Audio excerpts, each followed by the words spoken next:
Welcome, everyone. Good morning. While we wait for folks to log on, we're just having folks answer the question, which of these products are made with PFAS? On the slide, you can see the photos there, and just drop your guesses in the chat. Sara, everyone's guessing all of them.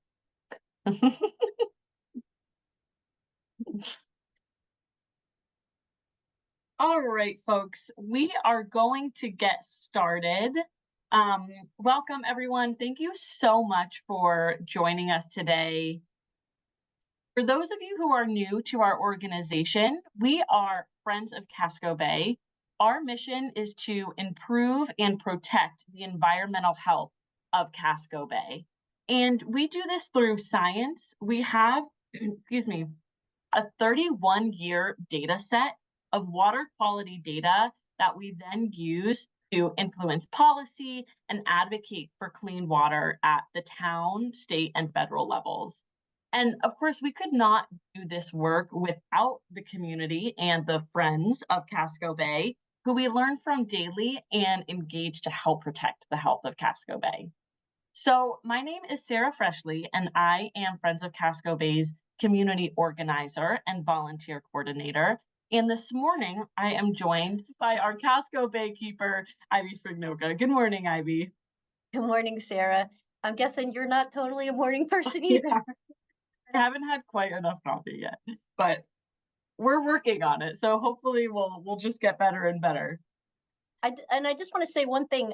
You were talking about we use the data to influence our advocacy. We use the data to inform our advocacy. So we don't collect data in a way that is like, okay, let's go out and get the science to support this position. We collect the data to understand the health of the bay and to identify potential problems and then to think through them. Thank you, Ivy, for that clarification, because it's vitally important to how we operate as an organization.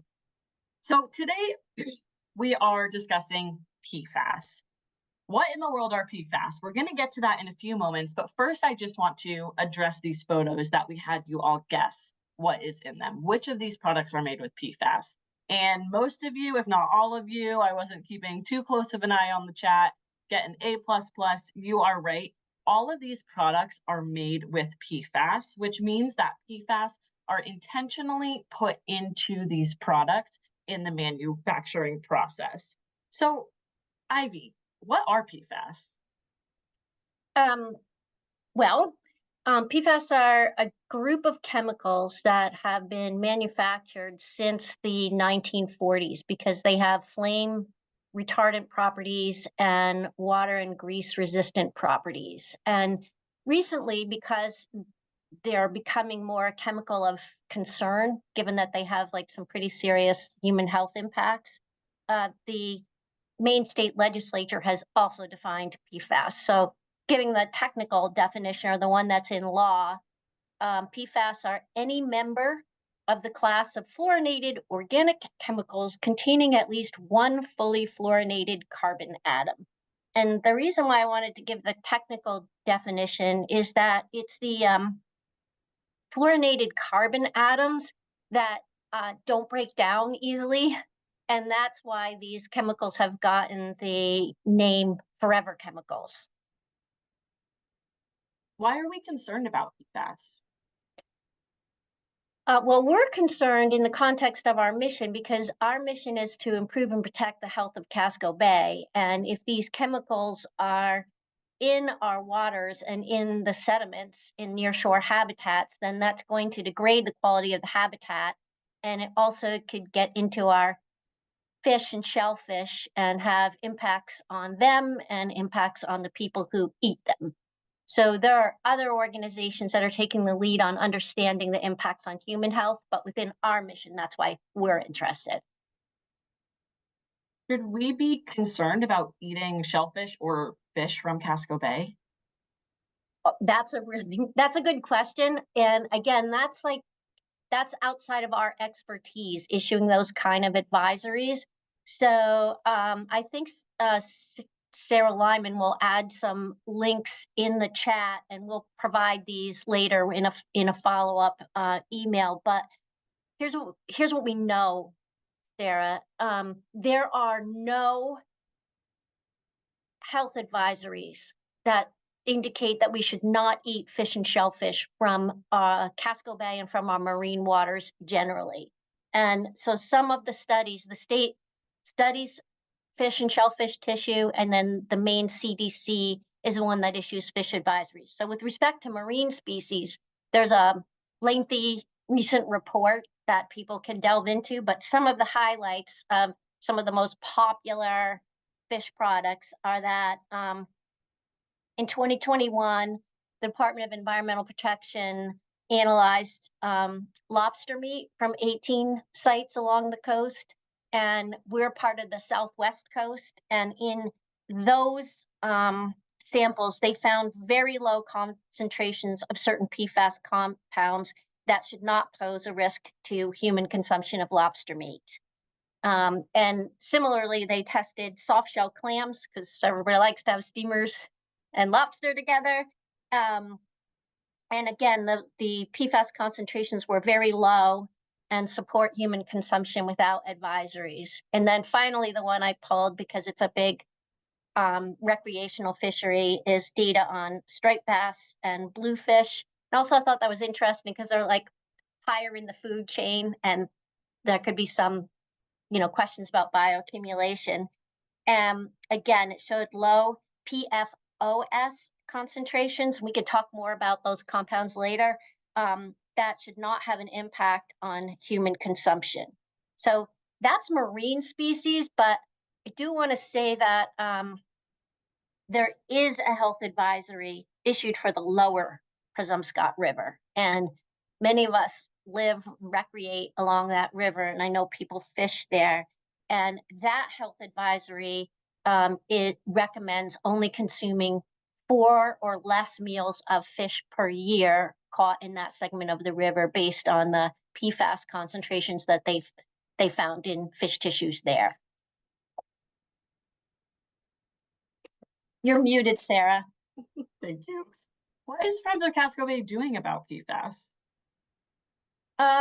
Well, the first thing we did, because it's getting so much attention, was we did a complete, we did sort of a literature review and a legislative review, and we looked at what do we know about PFAS in water and, in the marine and estuarine environment, and then what laws have been passed, what exists, what monitoring and testing is being done. And what we learned related to our work is that the state is monitoring fish and shellfish tissues. We reviewed those reports, and that another law has required wastewater treatment facilities to test their effluent, and we're aware of that data and have looked at that data. But that there wasn't any data being really collected, just other than like very small localized efforts on the level of PFAS in the water itself. And that seemed like a really good place for us to do our work. I mean, that's exactly the kind of monitoring we do, is of water quality to make sure Casco Bay is healthy. So why fill data gaps? Why is that important? That's a really good question. Because you don't just we don't fill a data gap just for intellectual curiosity. We fill a data gap if it's yes, we are intellectually curious about the answer to this, but we also know that this missing data will help complete the picture, so that if you can look at what levels of PFAS exist in the water and maybe compare that with what's in fish tissues or shellfish tissues, since they're less mobile, or how close those high levels are to a particular land-based source or whatever, then we can begin to tease out what is causing PFAS, where high PFAS levels, where might it be a problem? Is it a problem? Those kind of things. So that's kind of how we try to do our research, is to help in a collective sense to put our data together with all of the data being collected by others to further understanding. I know that Friends of Casco Bay worked with Bigelow this last summer. So what did Bigelow and Friends of Casco Bay do together to help fill these data gaps? Well, First, I just want to say that we were really lucky and grateful to partner with Bigelow. They have, we have our own Mike Doan, who's an excellent scientist, and Heather Kenyon, but they have some scientists who are really in the forefront of developing, evolving PFAS protocols for collecting data and for analysis. So they have set up a lab there where they're certified to analyze PFAS samples. So together with Bigelow in 2023, and I'm hoping we can put up a map so I can share with people what we did. We went out to, many of you who know us well, you know that we have been monitoring sites seasonally around Casco Bay from April through October for years, for over 30 years, as Sara was mentioning earlier. And what we did this year was we have 18 sites from that long-term data set that we still routinely go to or went to in 2023. And we collected water samples at those sites using the protocols developed by Bigelow and with one of their scientists on board with us to ensure that we didn't contaminate our samples with PFAS from our clothing or markers or paper. And we collected water samples from these 18 sites once a month from April through October. They went to Bigelow and Bigelow analyzed them. And the map that you are seeing is a compilation of the results of that monitoring. So let me give you some highlights. Because there are not yet levels set for what's a healthy amount of PFAS, or I shouldn't say a healthy amount, no amount probably is healthy to have of chemicals in our marine waters, but an amount over which it would cause concern, cause harm. Because there isn't that level set for PFAS in marine waters, what we used was the interim drinking water standard that Maine has set for PFAS limits, which is 20 nanograms per liter. Above that amount in drinking water, there is a risk of some health consequences. So for those of you who want to nerd out or have some understanding of what a nanogram is, it's a billionth of a gram. So we're talking small amounts. When you look at these circles on this map, you can see that the largest circle is 10 nanograms. So this is half of the drinking water advisory, so pretty low amounts of these compounds. The other thing that I thought was notable, if you look at the chart, was that the compounds that seem to be found in the highest concentration are PFOS and PFOA. And why is that important? Well, I thought it was interesting because, excuse me, I want to make sure I get this right. But the PFOS and PFOA were two of the earliest manufactured PFAS compounds, and PFOS was voluntarily phased out in the early 2000s, and PFOA was completely phased out by 2015. And so this kind of like heightens the fact that these are forever chemicals, that the ones that have been phased out are still present in the highest concentrations probably because they were used for a long time. And the third thing I think that this map shows me is that like when we monitor for pesticides, which we've done in the past, or microplastics, or the fertilizers like total nitrogen loading, we often find higher concentrations of those pollutants near shore than further offshore. And if you look at PFBSD in the middle of the map, that's our broad sound site that has the lowest concentration. So those are the three takeaways from this year. Just to clarify, when we say Bigelow, we do mean Bigelow Laboratory. for Ocean Sciences. For those of you who aren't familiar with them, that's their entire name. And as a reminder too, feel free to ask questions in the chat. We will have time after this to answer most of your questions. Ivy, what are you hoping to learn? Well, can we go to the slide of what we're going to do this year? Thank you.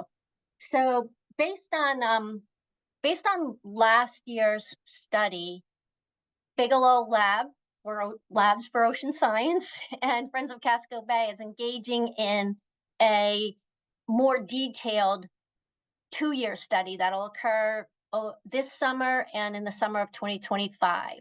And now that we know that we are detecting PFAS compounds in Casco Bay, the question becomes, how are they getting into Casco Bay?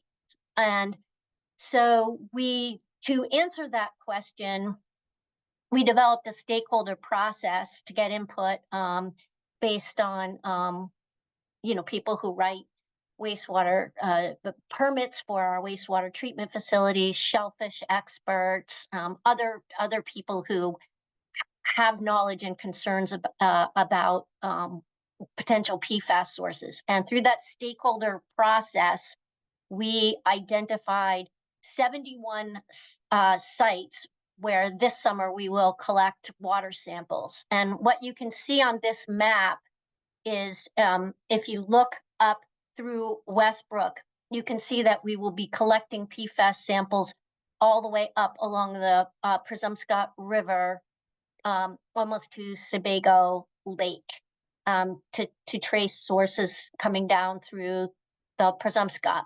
So 3 times we'll go out and collect water samples from these 71 sites, and then we'll go out 1 time later in the season to 50 sites, and we'll collect settlement samples that will be analyzed at Bigelow. And the purpose of this, you were asking why we're doing this, is really to see, like, can we tease out where the loading is coming from, how PFAS is getting into our waters, so that we can make further decisions about it. And the intent of our monitoring next year will be, if we find hotspots or places where we just really need more data, then we will hone in on just those sites and do some additional monitoring in 2025. Will Friends of Casco Bay be using this data for advocacy at all? It's too soon to tell. This ties back to the conversation we're having at the beginning, Sarah. We'll only use it for advocacy if it's necessary, like if the data highlights where there is an issue. I can give like a silly kind of related, it's not silly, but like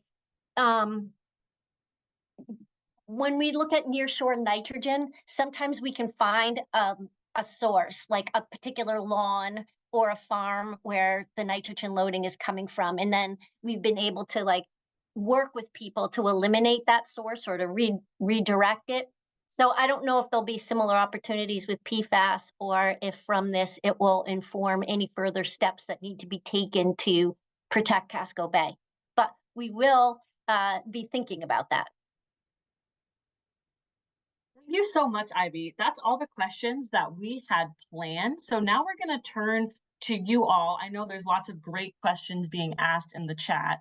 And just as a reminder, we will be sending out a recording of this to everyone on our email list. And we will add those links that we have been putting in the chat with some resources for you to learn more about PFAS and what the state is doing to issue those advisories. Before we get to all the questions, I saw one in the chat just popped up that is I should have explained more.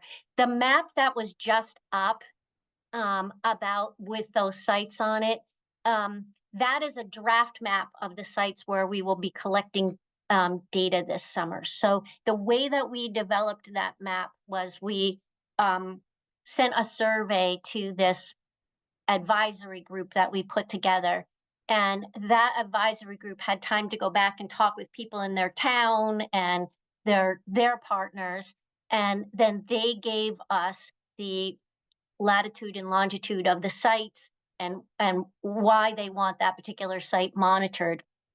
We being Heather Kenyon, compiled this map and had a meeting of that advisory committee to sort of say, did we get this right? What should we shift? What needs to be done? And it was really fantastic conversation.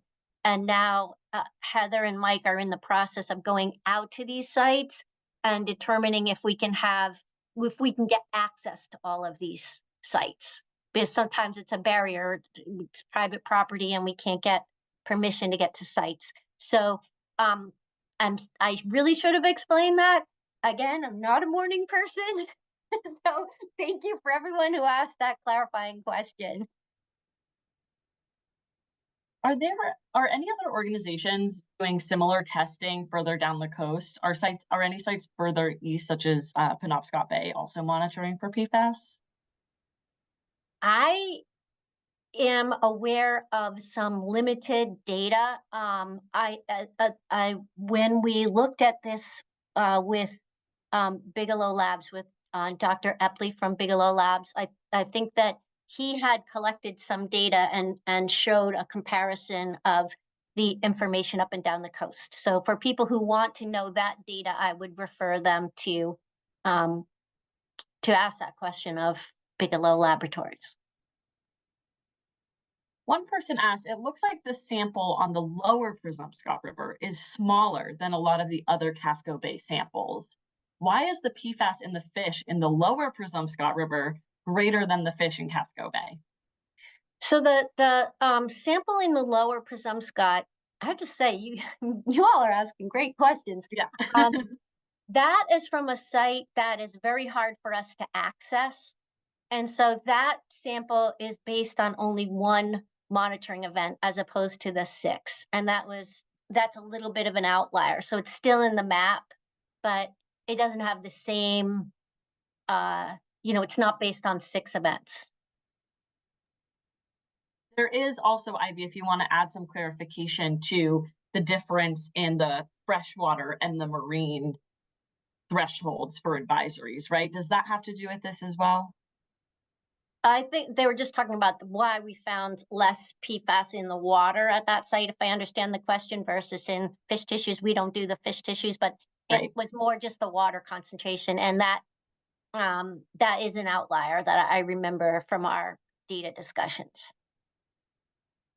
Towns and cities release their data from testing from waste or dump sites. And is that available to compare to our testing? Is this a question about the wastewater treatment facilities and that data? I don't think so. I think it's more from landfills and things like that. I haven't reviewed the data. I don't know the data from landfills or I know some of the sites that we will be monitoring this summer are near farm fields where sludge has been applied. But I don't know that data. I do know that whatever data is collected at the request of the state is available, and that we have looked at the data from the wastewater treatment facilities. Do wastewater treatment plants test for PFAS? Yes. There was a law passed that required that certain plants do that, and they have done that, and the data is reported online. And I think we can make that link available as well. Yes, we do have that link. It looks like it was just dropped in the chat. Let's see. Is swimming an issue in Casco Bay? No. I mean, that from PFAS, no. Great. With increasing storms and erosion of marsh areas, will stored chemicals in the sediment be released into the water at a higher rate than if the marshes were intact because of the erosion? I do not know. This, I think, when we do sediment sampling this year, whether or not PFAS is even present in the sediment and on what levels, that's the first question that we need to answer. So the kind of question that you were just asking me, we just don't know enough to be able to answer yet. Well, on a similar vein, is Friends of Casco Bay and Bigelow thinking of doing episodic sampling during rain events? For PFAS? Mm-hmm. No, we don't have that plan currently. I mean, this is a massive undertaking to get to 71 sites. With our staff, it's a massive undertaking, and it's a carefully coordinated effort. And a part of our stakeholder group includes representatives from the Environmental Protection Agency at a federal level and from the Department of Environmental Protection at a state level, so that we can make sure it's credible and good data. But we don't, the study that we have is the limits of what we can do right now. Can you talk more about how the sediment samples are collected? Are they grab samples? I don't think we've fully set that. So later in the stakeholder process, we will reconvene our steering committee, and we will select the sediment sites. And we've been discussing the ways that the grab samples may be done, but that I don't believe that's finally been set yet. And we will certainly look to Bigelow to give us the quality assurance project plan, the protocol to follow for that. It looked like back the map and the different sample or the different types of PFAS that we found. One person asked that it looks like PFH is a top 3 contributor, and was wondering if you can comment on that at all. I cannot. Okay, let's see. Okay, one person asked, are the shores of the neighborhood at the mouth of the Presumpscot River being tested? We asked because their shores are made of old fill with lots of old trash in it. Yeah, I would say that we haven't picked the sediment sites yet, and that we should make a note of that and consider that for a site where we collect sediment samples. You did mention the sludge on the farm fields. Are there any updates on that? Not that I know of. Like I said, we have a certain wheelhouse that we work within, and the only thing that I know is we tried to identify sites where we should probably monitor to see if it's getting into the water. I'm straining my memory for the legislative, the money that's been allocated and whether more money is going to be allocated. I don't have a good answer for that. There are organizations working on that issue specifically, which is great. So we have confidence that folks are working on it. Yeah. Yeah, I saw someone put in the chat that there is new assistance for farmers, which I remember hearing in the legislative updates, but it's not an issue that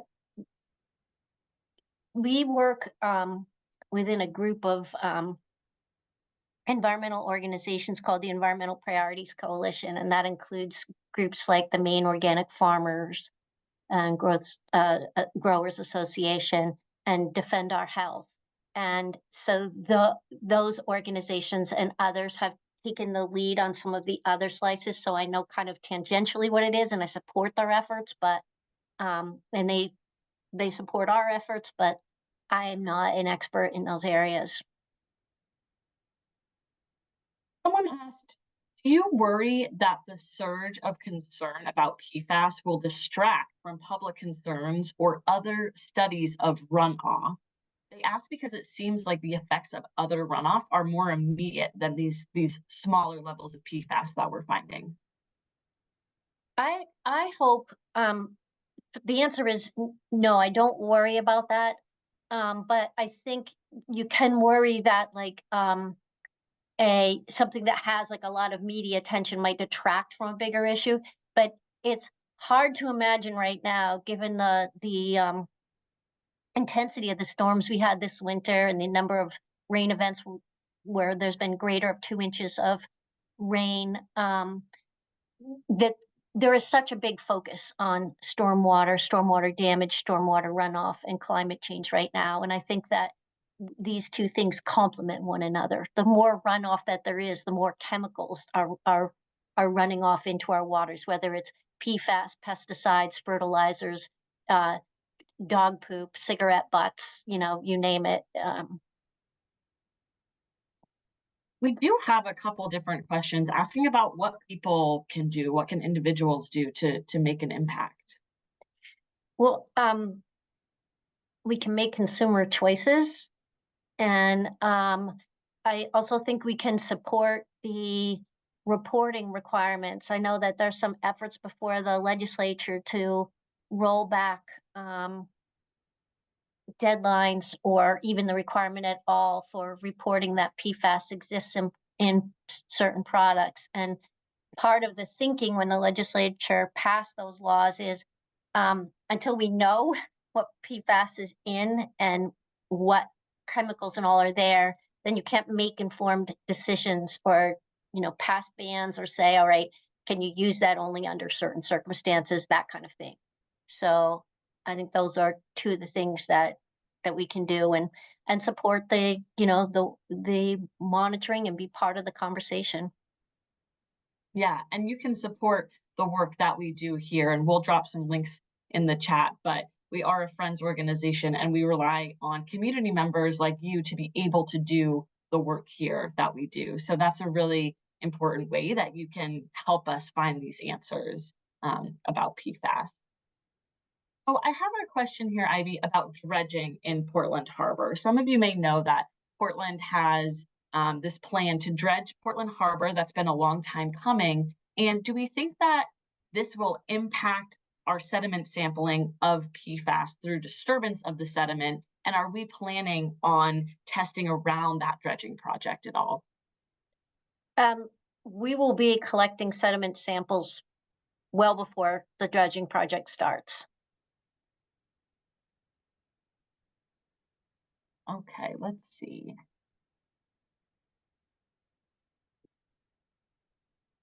We have a question about the Naval Air Base in Brunswick, and if we are in communication with the government on coordinating any cleanup or studying the impact of PFAS on the airbase. Well, in terms of being coordinating with the federal government, EPA is representatives from EPA are on our advisory committee. We don't have representatives of the Navy on the committee, but we are one of the selected areas for collecting water samples is some of it is near the Brunswick Naval Air Station, and the other site that in eastern Casco Bay is the fueling site in Harpswell is another hot spot where we will be collecting water samples. So until we have data, the question that's being asked is a question we might ask once we have more data. Do you know if PFAS can be removed from water?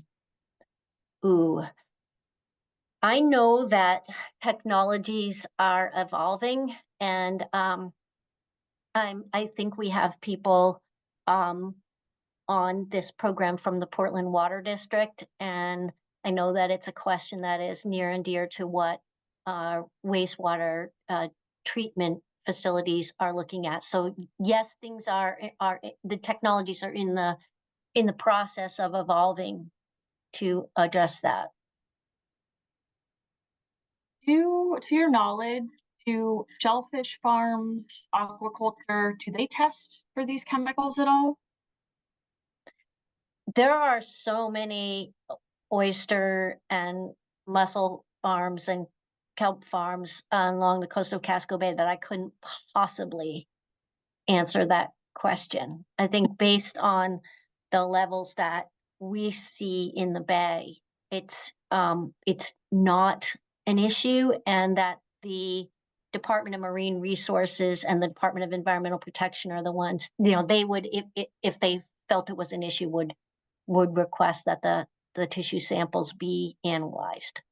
I certainly think that, for example, if our data was to find an area where there is a hot spot, like higher levels of PFAS that are concerned, that it might help future aquaculture farms think about where to site or not site a particular farm to ensure that their product is high quality. And we just have time for one or two more questions here. Can you describe the process that Bigelow uses to analyze the PFAS samples at all? Or would that be a question for Bigelow?